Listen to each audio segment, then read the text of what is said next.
Hi friends, today let's solve the questions related to electronic devices and circuits of 2017 AP ESET question paper. So let's solve the first question. So a high resistance reading in both forward bias and reverse bias indicate that the diode is, this is a special type of diode called an open diode. So open diode is the only diode you will be having high resistance in both forward bias and reverse bias.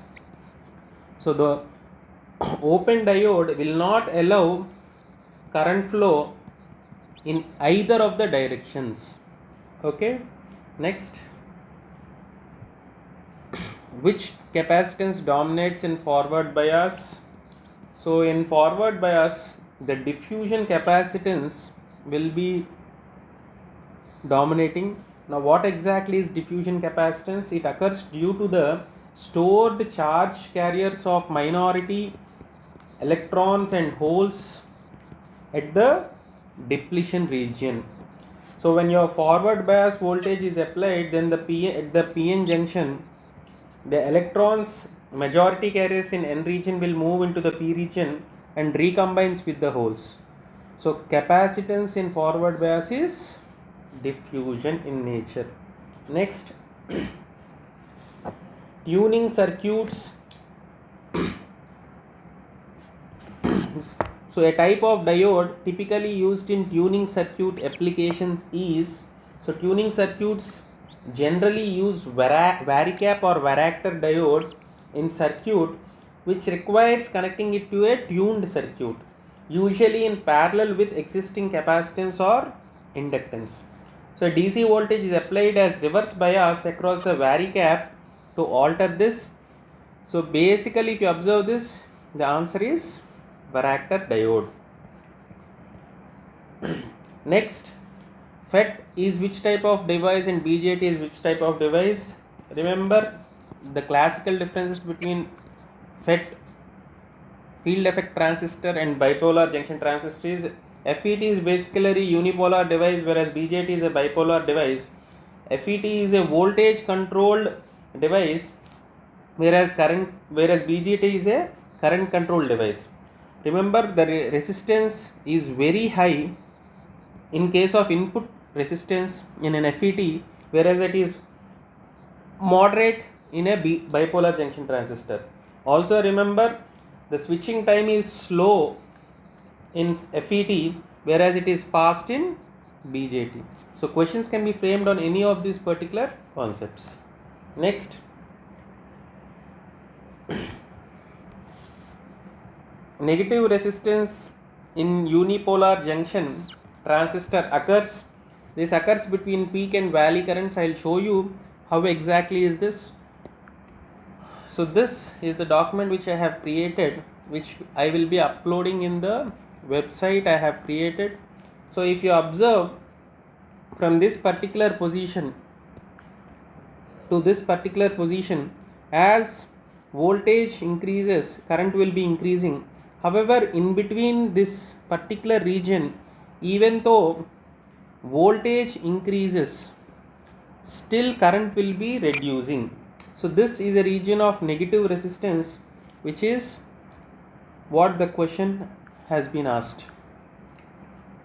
So negative resistance characteristics.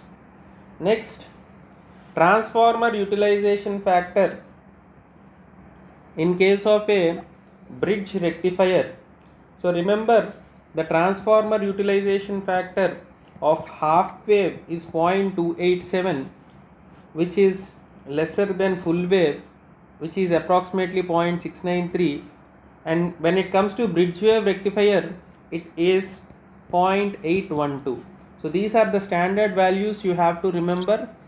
So I will show you a diagram which the student has to keep in mind, because you will definitely get one question from this particular table in every ESET examination. They are either asking the peak inverse voltage or the ripple factor or the rectifier efficiency or the transformer utilization factor. Sometimes you even, so try to make a note of this particular diagram of this table, because it is highly useful for ESET examination. So voltage buffer is the application of emitter follower. So emitter follower is classically the common collector configuration, and it is also called as emitter follower. So the common collector amplifier is typically referred to as emitter follower because emitter will be following the base minus diode drop. Okay, so voltage buffer is an application of common collector configuration. So also I'll show you the diagrammatic representation. Whenever you have your collector resistance 0, it is common collector configuration. And why it is called a emitter follower is the emitter follows the base minus diode drop. Next, which of the following coupling provides high power amplification? High power amplification is basically a feature of transformer coupling. So the advantages of transformer coupling include you will be having high impedance matching, and you will be having gain higher, and you have an efficient operation because there will be no power loss at the collector and base resistors. So transformer coupling is used in this case.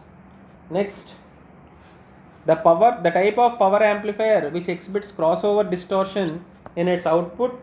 So class B power amplifier is the amplifier in which you will be having this concept of crossover distortion. So remember, this is basically because both the transistors are either switched off or on at a particular instant. Therefore this will occur when the waveform crosses the zero axis. So I'll show you the diagram of this for better understanding. So see this at this particular junctions. So whenever both the transistors are being switched off at the same instant of time, the wave crosses the zero axis, and this is called crossover distortion, which will happen in class B amplifiers. Next, input impedance of an ideal operational amplifier. See, ideal operational amplifier will be having infinite input impedance, and you have some basic factors which you have to remember. Ideally, for an amplifier, now in our case it is an op amp, you will be having high gain and it will be having high bandwidth. Whenever I am saying high, in theory conditions it will be infinite in nature. Also remember, the CMRR must be also high and the input resistance must be high. So these are theoretically supposed to be infinity in number. Next, in operational amplifier, the voltage required to make the output 0 for a non-signal condition is input offset voltage. This is a definition related question. So input offset voltage is defined as the voltage that must be applied between the two inputs of an op amp to obtain 0 output voltage. Okay, ideally the output of an op amp should be at 0 volts. However, we get a different voltage in practical conditions. Next, which type of multivibrator is used as an amplitude comparator? If you observe, this concept is an application of Schmitt trigger. So Schmitt trigger basically is a comparator circuit with hysteresis loop implemented in positive feedback to the non-inverting input of the comparator of a differential amplifier. It is an active circuit which converts analog input signal to a digital output signal.